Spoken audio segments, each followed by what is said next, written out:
Muy buenas tardes, bienvenidos de nuevo a Negocios Televisión, bienvenidos al espacio informativo. Miramos de nuevo a la actualidad, a las últimas horas, pendientes de lo que ocurre en Oriente Medio, del enfado de Estados Unidos con Macron, el nuevo insulto de Biden a Putin y pendientes también de Rusia, que está acusando a Occidente, sospecha, después de que, como decía la propia María Zaharova, apenas 24 horas después del atentado ya sabían quién había sido el causante del mismo. Enseguida les contamos todo esto, pero empezamos mirando a Israel. Los funcionarios israelíes anónimos han confirmado al New York Times que Israel estaba utilizando tecnología de reconocimiento facial para identificar a los cautivos israelíes de Gaza en medio de multitudes. El costoso uso experimental de esta tecnología cataloga los rostros de palestinos inconscientes sin su consentimiento. Según el informe, el sistema ha identificado erróneamente a algunos habitantes de Gaza como terroristas buscados de Hamas.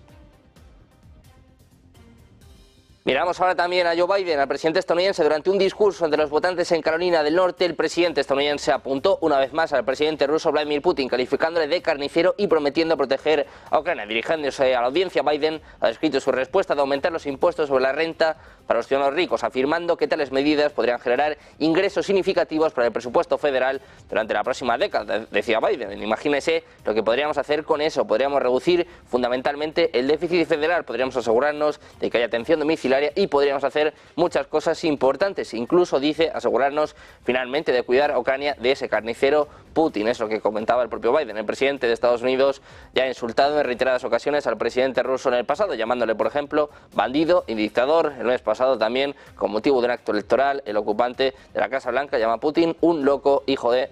se lo pueden imaginar. Pendientes de Biden, miramos ahora a Macron, a Estados Unidos, y es que el presidente francés Emmanuel Macron ha enfurecido a los funcionarios estadounidenses con sus declaraciones sobre el posible despliegue de tropas extranjeras en Ucrania, ya que temen que esta medida pueda conducir a un enfrentamiento directo con Rusia. Es lo que está informando la agencia Bloomberg, citando a una fuente familiarizada con las discusiones entre los aliados. Las insinuaciones de Macron fueron hechas para hacer pensar al gobernante ruso Vladimir Putin, es lo que decía esta fuente. Sin embargo, funcionarios familiarizados con las discusiones de la OTAN precisamente sobre esta cuestión, sobre Ucrania, dijeron que estas palabras podrían haber tenido el efecto totalmente contrario. En concreto, otros funcionarios que hablaron con Bloomberg bajo condición de anonimato dijeron que los comentarios de Macron tampoco fueron muy inteligentes, sobre todo teniendo en cuenta la perspectiva de seguridad operativa, ya que la agencia de noticias Bloomberg ya señalaba que varios países ya tienen algunas tropas estacionadas de forma encubierta en Ucrania. Pendientes de Macron, del enfado de Estados Unidos, miramos ahora más bien al enfado de Rusia. Es que siguen acusando a Occidente y a Ucrania de estar involucrados en el ataque en Crocus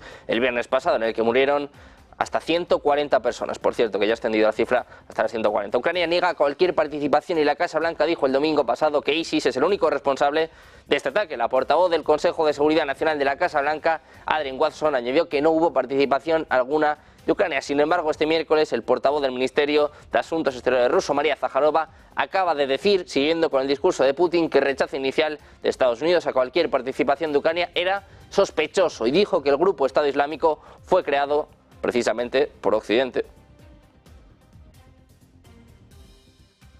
Miramos también a Nicolás Maduro. Ha manifestado la alta expectativa que tiene su gobierno con respecto a la opción de que su país ingrese este año como miembro de pleno derecho, como miembro pleno del grupo de los BRICS. Decía lo siguiente: tenemos una gran esperanza de que este año, cuando se realice la cumbre de los BRICS en Kazán, Venezuela, sea incorporada como miembro pleno, que pasemos de ser socios a ser miembro pleno de los BRICS. Es lo que declaraba el presidente durante una entrevista concedida a la televisora multiestatal Telesur. Maduro subrayó que su gobierno está muy interesado en ingresar al grupo de los BRICS. Decía que lo quiere para que se abran los mercados de India, de China, de Rusia, de Brasil, de Sudáfrica y de los nuevos países incorporados como Egipto y Arabia Saudí. Asimismo, el presidente expresó que Venezuela desea conectar a su país con la ciencia, con el conocimiento y con la tecnología más avanzada que hay en el mundo, la cual, dice Maduro, que está precisamente en los BRICS.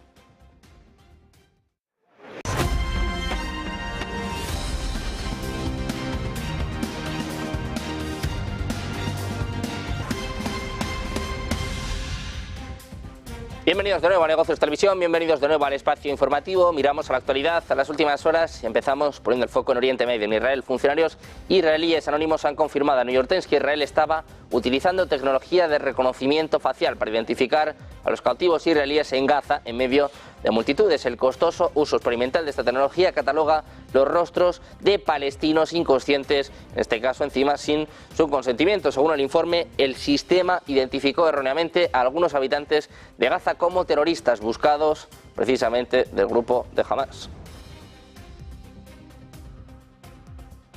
Miramos también a Israel, que ha lanzado un intenso bombardeo nocturno en el sur de la Franja de Gaza. Todo esto pese a una presión internacional por una tregua inmediata en el territorio palestino, enfrentando además a una fuerte hambruna ante las urgentes necesidades en Gaza. Estados Unidos anunció que continuaría lanzando ayuda desde el aire, pese a que jamás pidió detener esa práctica, después de afirmar que 18 personas murieron intentando alcanzar los paquetes de alimentos. Cerca de 1,5 millones de personas están aglomeradas en esa zona. Muchas de ellas llegaron huyendo de los bombardeos israelíes.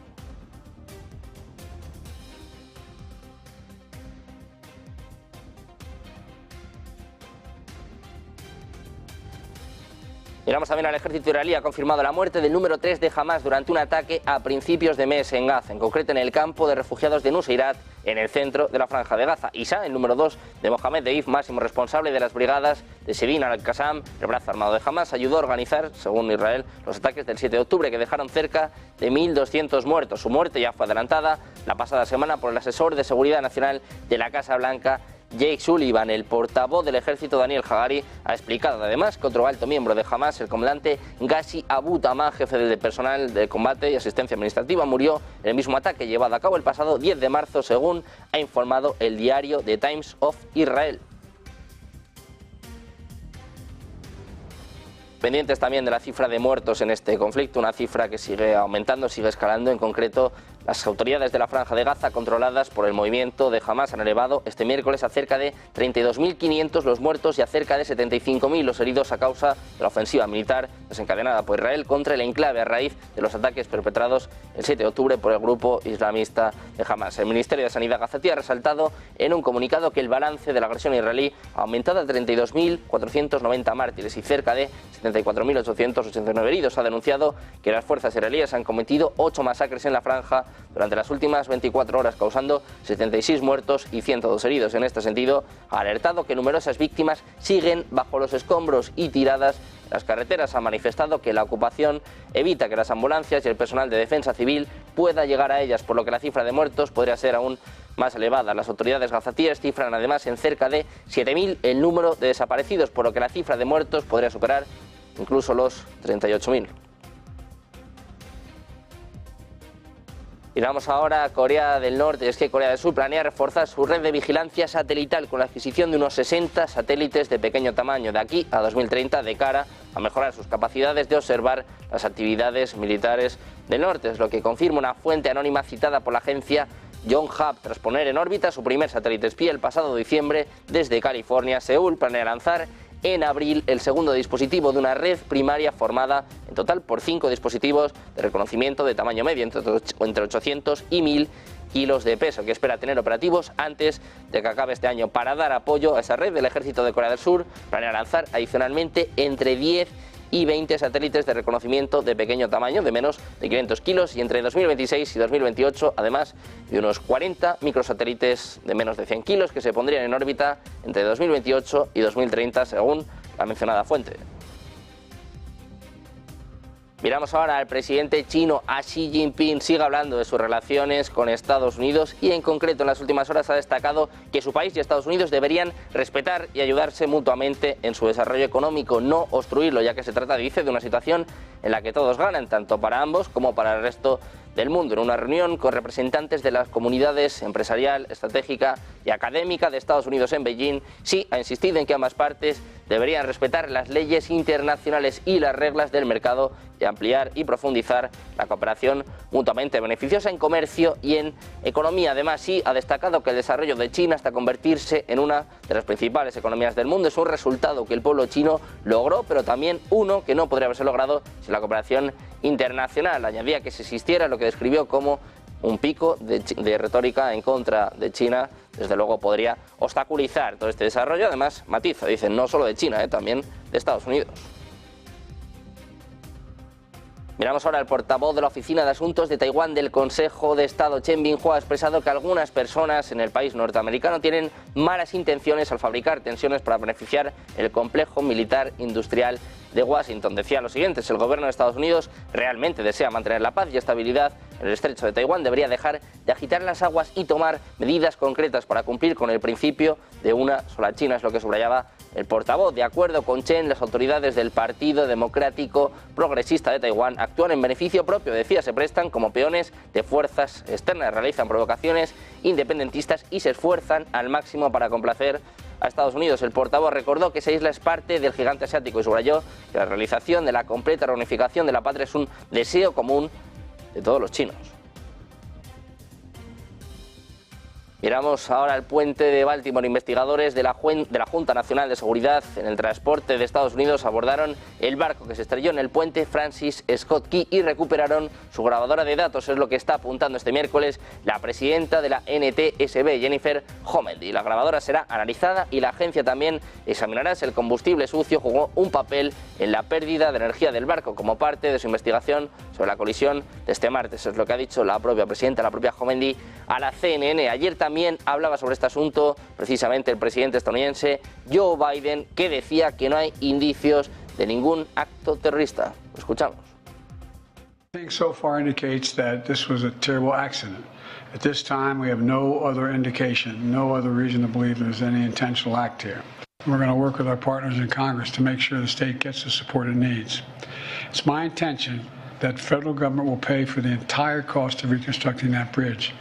And I expect the Congress to support my effort. Mucho ojo, porque el presidente de Estados Unidos no solo habló sobre el puente de Baltimore, también tuvo tiempo para cargar contra el presidente ruso, contra Vladimir Putin. Sí, lo hizo una vez más. Durante un discurso ante los votantes de Carolina del Norte, el presidente estadounidense Joe Biden apuntó una vez más a su homólogo ruso, a Vladimir Putin, calificándolo de carnicero y prometiendo proteger a Ucrania. Dirigiéndose a la audiencia, Biden describió su propuesta de aumentar los impuestos sobre la renta para los ciudadanos ricos, afirmando que tales medidas podrían generar ingresos significativos para el presupuesto federal durante la próxima década. Decía, imagínese lo que podríamos hacer con eso. Podríamos reducir fundamentalmente el déficit federal, podríamos asegurarnos de que haya atención domiciliaria, podríamos hacer muchas cosas importantes, incluso asegurarnos finalmente de cuidar a Ucrania de ese carnicero Putin. El presidente de los Estados Unidos ya ha insultado al presidente ruso en el pasado, llamándolo, por ejemplo, bandido y dictador. De hecho, el mes pasado también se despachaba con motivo de un acto electoral en el que el propio ocupante de la Casa Blanca volvió a descalificar a su homólogo ruso, a Vladimir Putin. Hablamos ahora de Francia. El presidente francés Emmanuel Macron ha enfurecido a Estados Unidos con sus comentarios en torno al posible envío de tropas occidentales a Ucrania. Como les contamos, la agencia Bloomberg está reportando en las últimas horas que estas declaraciones sobre el posible envío, posible despliegue de tropas extranjeras en Ucrania está enfadando a Estados Unidos, ya que temen que esta medida pueda conducir a un enfrentamiento directo con Rusia. Según apunta Bloomberg, citando una fuente familiarizada con las discusiones entre los aliados, están apuntando a que las insinuaciones de Macron fueron hechas para hacer pensar al gobernante ruso Vladimir Putin, pero funcionarios familiarizados con las discusiones de la OTAN sobre Ucrania dijeron que las palabras podrían haber tenido precisamente el efecto contrario. Otros funcionarios que hablaron con Bloomberg bajo condición de anonimato dijeron que los comentarios de Macron tampoco fueron muy inteligentes desde una perspectiva de seguridad operativa, ya que la agencia de noticias señalaba que varios países ya tienen algunas tropas estacionadas de forma encubierta en Ucrania. Miramos ahora a Reino Unido, en concreto a su ejército, que podría quedarse sin municiones, podría perder ante Rusia en apenas 2 meses. Es lo que están apuntando en los últimos minutos, en las últimas horas. Reino Unido se quedaría sin municiones y equipos en menos de 2 meses en una guerra contra la Rusia de Putin. Es lo que ha admitido un jefe de defensa. Hablamos de Marc François, miembro conservador del Comité de Defensa, que dijo: no podemos luchar contra Putin durante más de un par de meses en una guerra a tiros porque no tenemos las municiones ni las reservas de equipo para hacerlo. Eso es todo cierto, ¿no? Decía esto además, mientras el subjefe del Estado Mayor de Defensa, el teniente general Sir Rob McGowan, reconocía que eso era cierto, aunque sin embargo el secretario de Defensa británico, Grant Shapps, señaló que cualquier conflicto de este tipo se libraría junto a los aliados de la OTAN, que colectivamente, dice, podrían superar a Rusia en lugar de hacerlo solo con Reino Unido. El señor Shapps dijo que para que la gente que observa y escucha que Reino Unido no está listo para la guerra exclusivamente con Rusia, es importante entender que debido a que estaban en la OTAN y el acuerdo de defensa mutua existe el artículo 5, dice nunca estaríamos en esa situación, nunca estarían en una guerra directa con Rusia, al menos ellos solos. Se espera además que el gasto en defensa de Reino Unido ronde el 2,3% del PIB el próximo año, pero solo alcanzará el 2% cuando las condiciones lo permitan. Es lo que decía el primer ministro, precisamente el hombre que ven en sus pantallas, el propio Rishi Sunak, al comité del enlace. Miramos de nuevo al atentado en Moscú. Les contamos que desgraciadamente el número de víctimas mortales del atentado terrorista del viernes pasado contra la sala de conciertos Crocus City Hall al noroeste de Moscú ha ascendido ya a las 140 personas después del fallecimiento de un herido grave, según ha informado hoy el ministro de Sanidad ruso Mikhail Murasko. Decía lo siguiente: lamentablemente uno de los heridos, que se encontraba en un estado extremadamente grave, falleció. Los médicos hicieron todo lo posible, es lo que ha declarado a la prensa rusa, citado por Interfax. Murasko añadió que los hospitales de Moscú y la región moscovita permanecen aún 80 heridos, incluyendo a 6 menores de edad. Según los investigadores rusos, la causa de la muerte de los asistentes al concierto en el que se produjo la tragedia son heridas de bala y la asfixia por el humo del incendio provocado por los atacantes.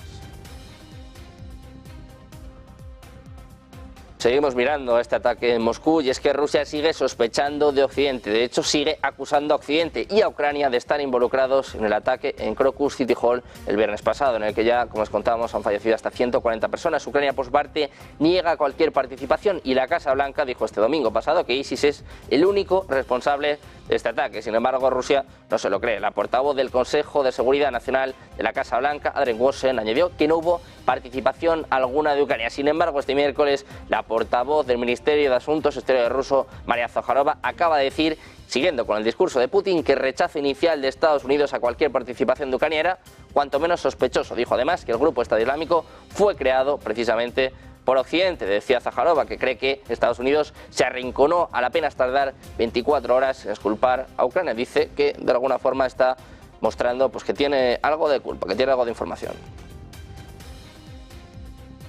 Mientras tanto, los investigadores estatales rusos afirmaron este miércoles que estudiarían una petición de los parlamentarios para investigar lo que denominaron la organización, financiación y realización de actos terroristas contra Rusia por parte de Estados Unidos y de otros países occidentales. El director de la Agencia de Seguridad rusa FSB declaró este martes que creía que Ucrania, Estados Unidos y Gran Bretaña estaban implicados en el atentado contra una sala de conciertos a las afueras de Moscú, en el que murieron al menos, como les contábamos, 140 personas. El Estado Islámico asumió la autoría del tiroteo de Moscú. Sin embargo, ha salido al paso también el ministro británico de Asuntos Exteriores, David Cameron, ha rechazado la acusación en X. Decía lo siguiente: las afirmaciones de Rusia sobre Occidente y Ucrania en el atentado del Crocus City Hall son un completo disparate.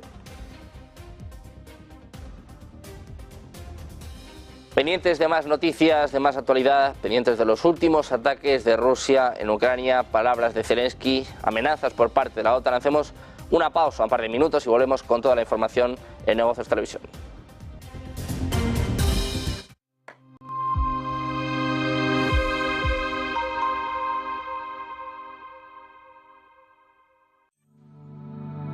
Silver Gold Patrimonio nace en 2018 con el objetivo de innovar en el mercado de los metales preciosos de inversión, ofreciendo nuevas alternativas para que cualquier persona, familia o empresa pueda entrar en el fantástico mundo de los metales de inversión de forma sencilla y acompañada por consultores expertos en el sector.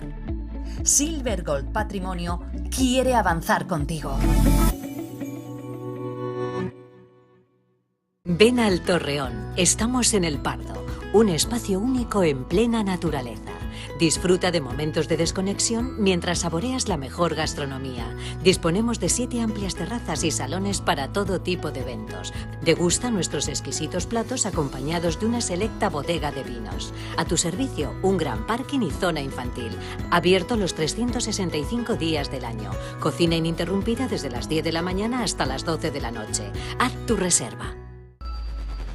Localizarnos ahora es más fácil. La economía a tu alcance. Empresas, inversiones, tecnología. Ya en la APP de Movistar. Vive la economía. Negocios Televisión.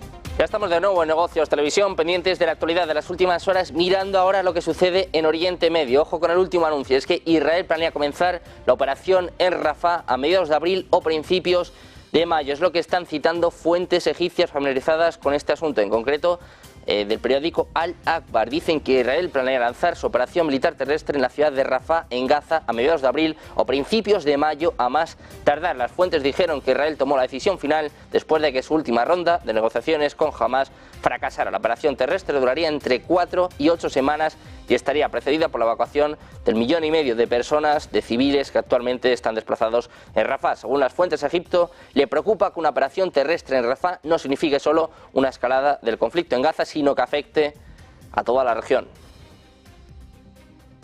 Miramos de nuevo a Rusia, que atacó durante la noche con 13 drones iraníes, 10 de los cuales fueron derribados por las defensas antiaéreas ucranianas. Es lo que informa hoy el comandante de la Fuerza Aérea, el teniente general Mykola Oleshchuk, que en concreto están hablando de que el ataque se produjo en la región fronteriza de Kursk, es lo que ha señalado en el canal de Telegram de la Fuerza Aérea. Un total de drones Shahid iraníes fueron derribados en Yarkov en el este, en Kiev en el norte y en Sumy en el noroeste. Para repeler el ataque ruso intervinieron unidades de misiles antiaéreos, grupos móviles de defensa antiaérea y equipos de guerra electrónica.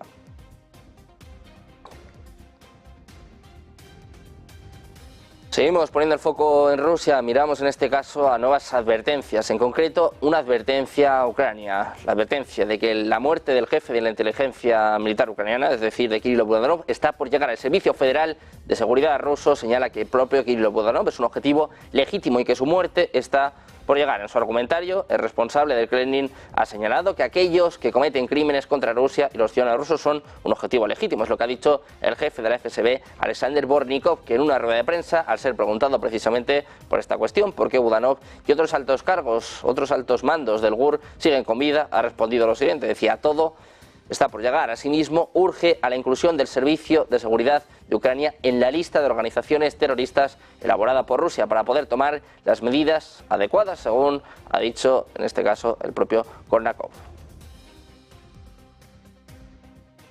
Miramos ahora a Ucrania. El presidente ucraniano Volodymyr Zelensky ha aprobado este martes la destitución de Alexei Danilov como secretario del Consejo de Seguridad Nacional y Defensa, un organismo encargado de desarrollar y coordinar las políticas de seguridad nacional. En concreto, el mandatario ha firmado un decreto presidencial en el que establece la medida sin abordar más detalles, aunque más tarde ha abordado este asunto durante su habitual discurso vespertino, según recoge la agencia de noticias Ukrinform. Decía lo siguiente: hay cambios de personas, agradezco a Alexei su trabajo como secretario del Consejo de Seguridad Nacional y Defensa, lo van a trasladar a otra dirección. Hablaremos de esto más adelante, es lo que señalaba el presidente ucraniano. Por su parte, el propio Danilov ha lanzado una publicación en su perfil oficial de la red social de Facebook en la que traslada su agradecimiento al propio Zelensky. Decía: estoy agradecido al destino por darme la oportunidad de servir a mi país y mi gente en tiempos de paz y guerra. Estoy agradecido al presidente de Ucrania por su confianza y por la oportunidad de involucrarme en escribir la gran historia.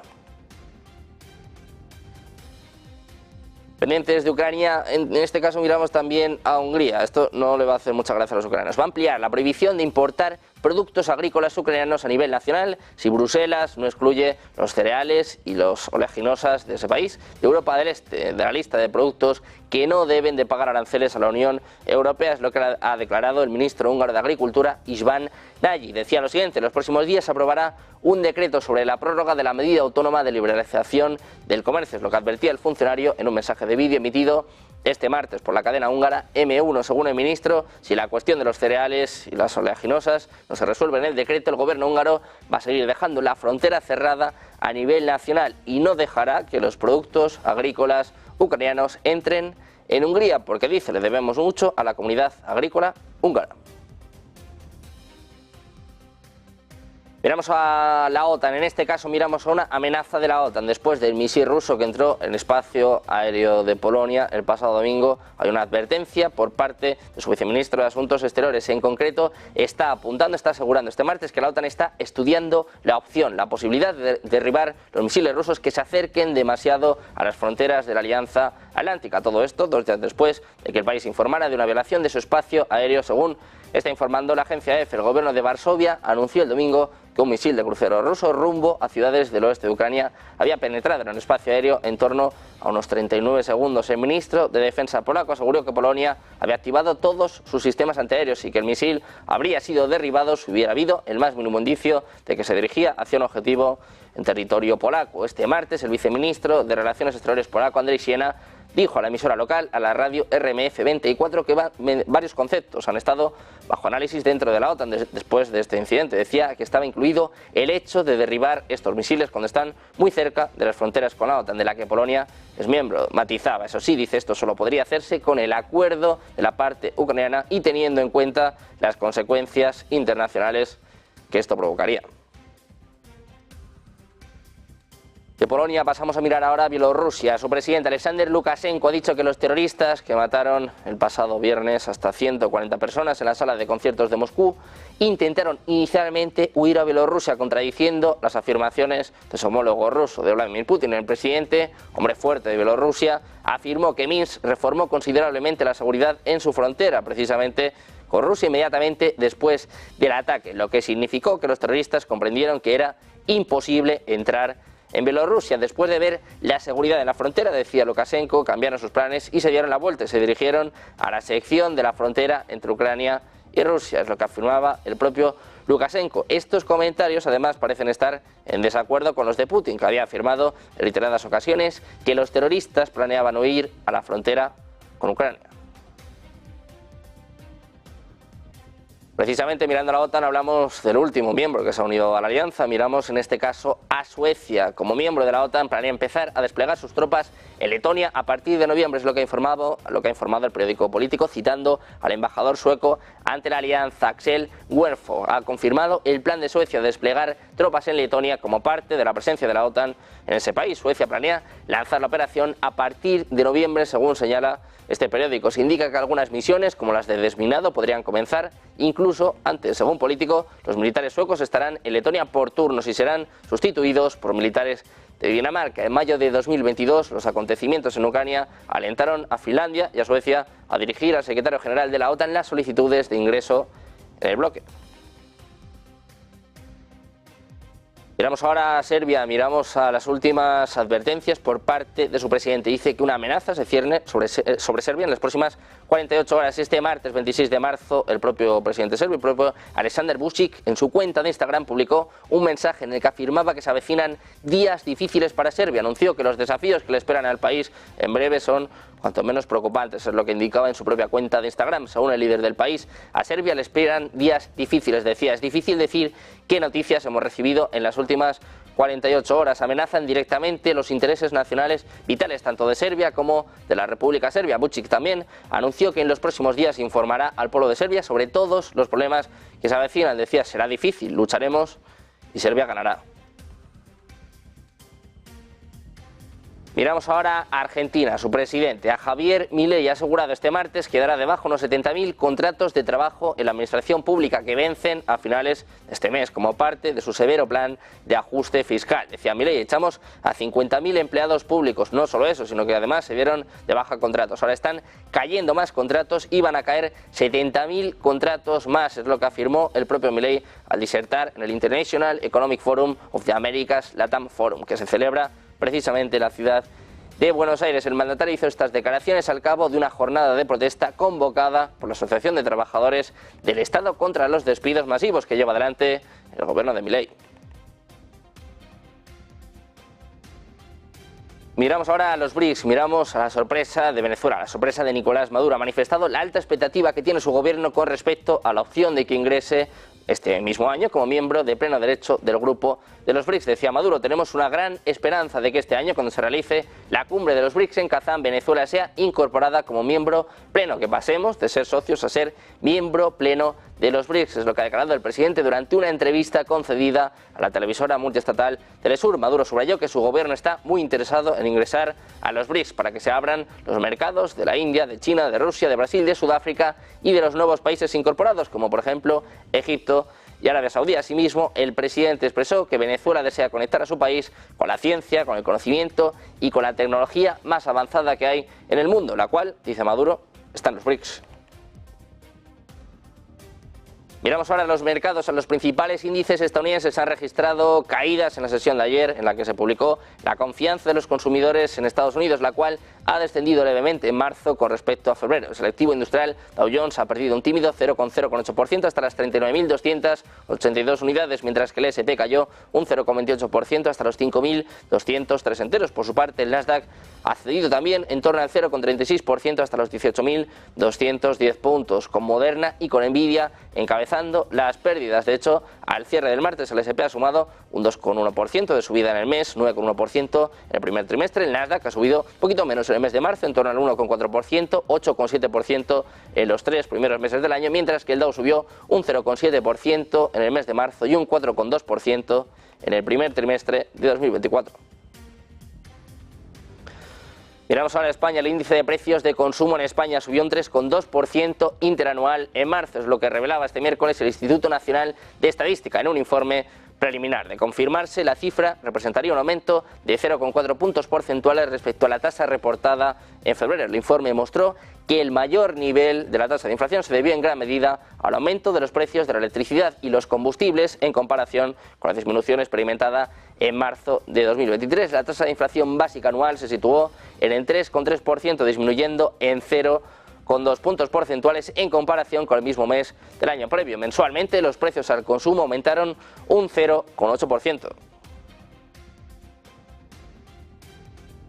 Hablamos ahora de China. El presidente chino Xi Jinping se reunió este miércoles con líderes de empresas estadounidenses en el Gran Palacio del Pueblo, un encuentro que se enmarca en el esfuerzo de Pekín por atraer inversión extranjera y tranquilizar a las firmas del país norteamericano ante una desaceleración económica. Aunque no nos ha ofrecido el listado de los asistentes, sí se ha confirmado la presencia de representantes del ámbito académico, además del empresarial. El encuentro presidido por el mandatario sucede al Foro de Desarrollo de China, que concluyó en Pekín este lunes y contó con la participación de destacados empresarios, en los que se hallaba, por ejemplo, el director ejecutivo de la estadounidense Apple, Tim Cook, cuya compañía ha visto como en el mes de febrero los envíos de iPhone en China se redujeron un 33% según datos oficiales. El encuentro de Xi y los empresarios se presenta, según medios locales, como una oportunidad para abordar percepciones negativas sobre el clima empresarial actual en China, promover la inversión extranjera directa en el país, que el año pasado experimentó una disminución, y reforzar la confianza de empresas extranjeras interesadas en aumentar su participación en China. Miramos ahora al gobernador del Banco Popular de China, Pan Gongsheng, acaba de lanzar ciertos mensajes de optimismo sobre la segunda economía del mundo. Asegura que el mercado inmobiliario del país, sumido en una larga crisis, ha mostrado algunas señales positivas y que tiene cimientos sólidos para un desarrollo saludable, al tiempo que ha señalado que sus fluctuaciones tienen un impacto limitado en el sistema financiero. El responsable de la institución insiste en que la economía china mantiene una buena inercia de recuperación que la hará capaz de conseguir el objetivo oficial de crecimiento para 2024 de en torno a un 5%, y para ello seguirá generando un entorno monetario favorable a la recuperación. En cuanto a los temores sobre la deuda acumulada por las administraciones locales y regionales del país, asegura que los niveles de deuda del gobierno chino están en un nivel medio-bajo en comparación con la media internacional, y que las medidas para resolver los peligros de la deuda de los gobiernos locales están surgiendo efecto de forma paulatina. El gobernador afirma que China ha construido una red de seguridad financiera efectiva y subraya que las instituciones financieras están por lo general sanas y tienen una fuerte resistencia, en este caso, a los riesgos.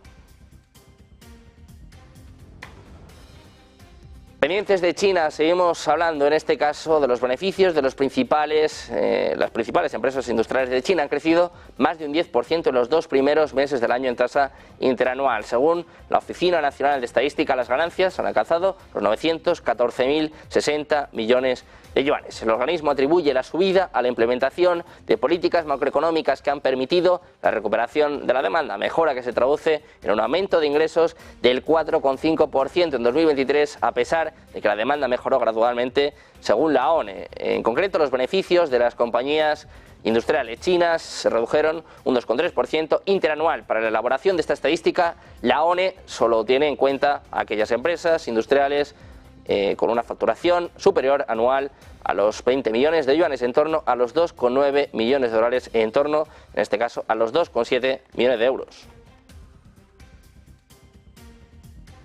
Hablamos ahora de Estados Unidos y Corea del Sur. Han lanzado un nuevo grupo de trabajo destinado a impedir que Corea del Norte adquiera petróleo ilícito, mientras el estancamiento en el Consejo de Seguridad de las Naciones Unidas arroja dudas sobre el futuro de las sanciones internacionales. El martes se celebró en Washington la primera reunión del grupo de trabajo mejorado contra la corrupción. En esta reunión participaron más de 30 funcionarios de ministerios y agencias a cargo de la diplomacia, inteligencia, sanciones e interdicción marítima. Ambas partes expresaron su preocupación por la opción de que Rusia proporcione petróleo refinado a Corea del Norte. Discutieron además formas de suspender la cooperación ilegal entre Moscú y Pyongyang, es lo que añadía al menos el comunicado. Según este, el petróleo es un recurso esencial para el desarrollo nuclear y de misiles y la postura militar de Corea del Norte, según las restricciones impuestas por el Consejo de Seguridad de las Naciones Unidas sobre las armas nucleares y los programas de misiles de Corea del Norte. Pyongyang está limitado a importar 4 millones de barriles de crudo y 500.000 barriles de productos refinados cada año.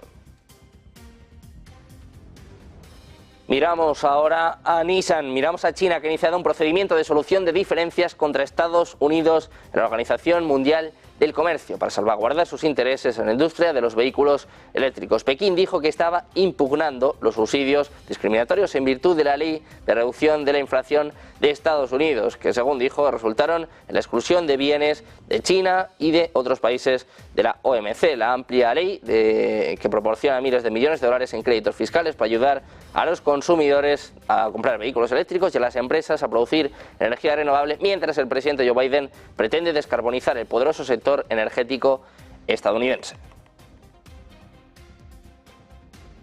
Miramos ahora a Amazon. El Tribunal de Justicia de la Unión Europea ha rechazado este miércoles una apelación presentada por Amazon que buscaba suspender su obligación de poner a disposición del público un repositorio de publicidad en virtud de la Ley de Mercados Digitales de la Unión Europea. El vicepresidente del tribunal considera que el argumento de Amazon de que la obligación introducida por el legislador de la Unión Europea de poner a disposición del público un repositorio de publicidad limitada ilegalmente afecta sus derechos fundamentales al respeto de la vida privada, la libertad de empresa. Dice que no pueden considerarse prima facie como irrelevante y además carente de seriedad, es lo que se lee en el comunicado de prensa. Según la DMA, Amazon Services Europe debe crear y poner a disposición del público un repositorio que contenga información completa sobre sus actividades publicitarias en línea después de haber sido designado como guardián.